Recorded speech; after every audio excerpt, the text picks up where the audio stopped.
poem over a year ago, and I put it away because I have so many political poems. And I've come to realize there's no such thing as too many political poems.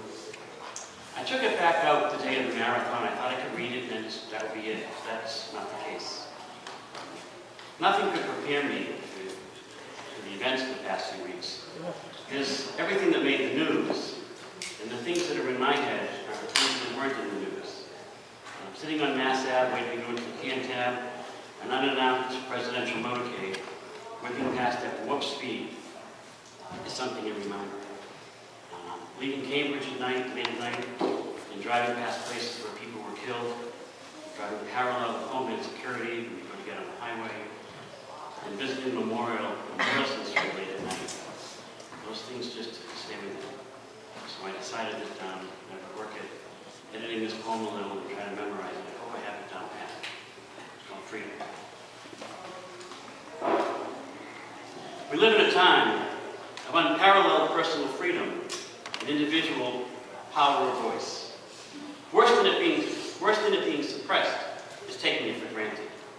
We must always support and defend the voice of the people, even when its opinion steadfastly opposes our own. There's pollution in the Constitution, government spying and racial profiling, indiscretion, confession, and witness protection, healthcare, welfare, and warfare, greed, and hypocrisy.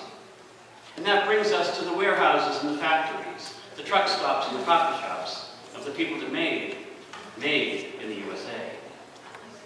We interrupt this point with an important announcement. Your manufacturing jobs have been shipped overseas. We apologize for any inconvenience and want you to know that it's nothing personal. Nothing personal. Nothing. And there's teenage everything. Living, loving, laughing, joking. Teaching, trying, learning, lying.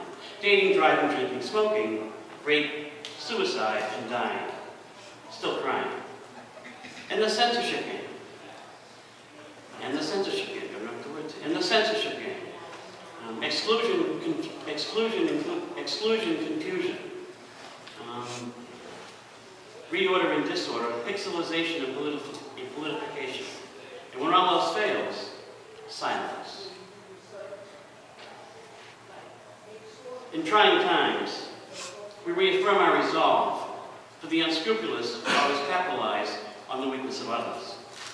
It's the word you've heard 1,000 times before, from the Oval Office to the Senate floor, the supreme law of the land you can hold in your hand to take a stand without reprimand.